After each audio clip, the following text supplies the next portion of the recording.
That's it for part one, but coming up after the break, some ghostly goings-on in Manchester. You call out, say whatever you want, and let's see what happens.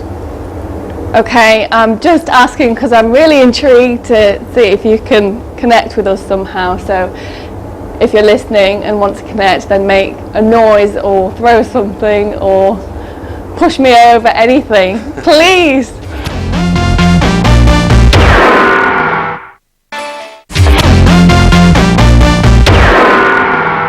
Welcome back to City Life. Still ahead in this part of the programme, we're going to be looking at one of the most important pieces of playwriting of the 20th century, Samuel Beckett's Waiting for Godot, which is currently on stage at the Library Theatre.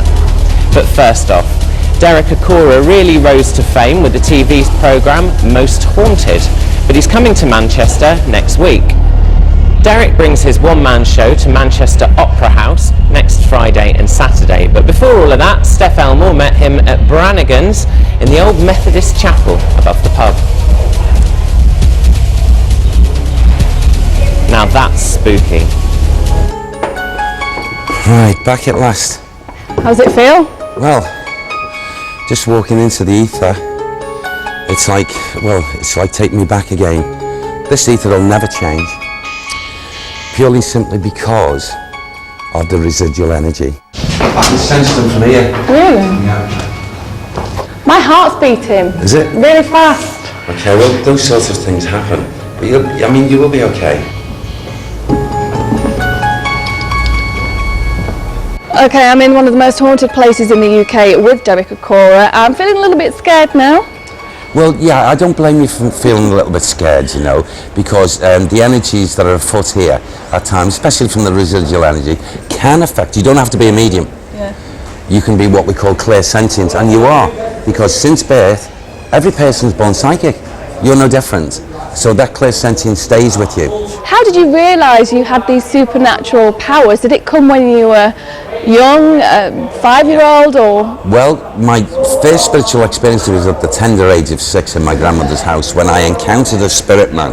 A man that I saw, could hear him speak to me, walked over to me, touched my hair, ruffled my hair. So to me, it wasn't a ghost or a spirit at that age. I didn't know anything about spirits then. All I knew, there was a big strange man in my grand's house. And then, trying to push away the psychic gifts as they were developing, denying them, didn't want to know, want to be a footballer. And I ended up in Australia playing for a club in the First Division South Australian League.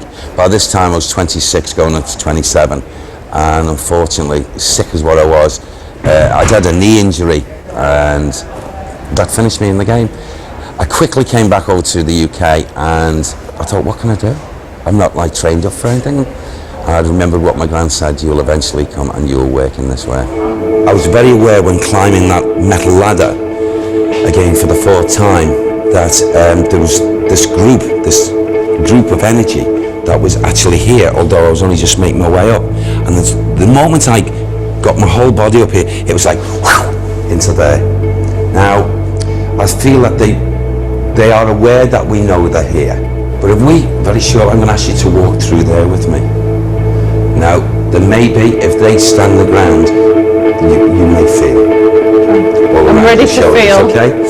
If one of them is willing to talk to me, give me some kind of indication. I know they're in there. Spirit body, most certainly, is very difficult to pick up in the daylight as opposed to the dark. Thank you. Okay. I like to think that I'm a little bit of a pioneer in spirit. Yes, I've gone in where lions dare to tread, and yeah, the criticism has been hand and foot with it, and I understand that, I embrace that, I take that. But you know something about it? It doesn't matter one iota to me. No. It just over my shoulders. And a lot of people will say or think, say for example, if you come here to Brannigans, do you know where you're going when you're filming for these TV shows in advance, so you can look up on the internet where you're going? If you get in touch with all the people that have worked with me, the different production companies, they would tell you very honestly, we used to have him in a hotel, sometimes miles and miles away, sometimes in other towns, and then we would send a runner in a vehicle, pick him up, take him in the dead of night. I stand my ground and say I've always worked for spirits, never for a production company. Yeah. Up here in this area, especially here, is the vortex for the Reverend to come in from the realm of spirit in which he dwells, up here. Are they still here now? They're here, but they're what we call dispersed, they're listening. To the lovely group, if you wish to in any way communicate with us, please, and especially for these lovelies that are here with me, it's entirely up to you.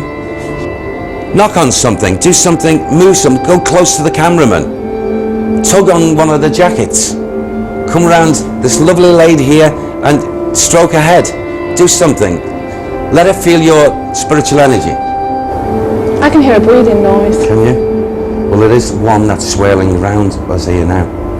Well, people can come and see you in Manchester, the 22nd and 23rd of February. Where are you going to be on it?